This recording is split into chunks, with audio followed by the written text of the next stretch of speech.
You ask Tiger to solve. This deals with linear equations with one unknown.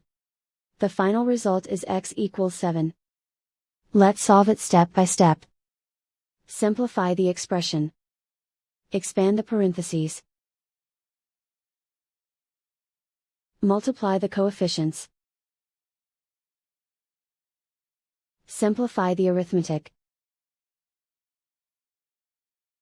Group all constants on the right side of the equation. Add 20 to both sides. Simplify the arithmetic.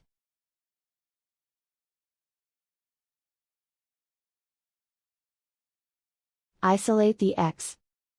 Divide both sides by 8. Simplify the fraction. Find the greatest common factor of the numerator and denominator. Factor out and cancel the greatest common factor. And so the final result is x equals 7.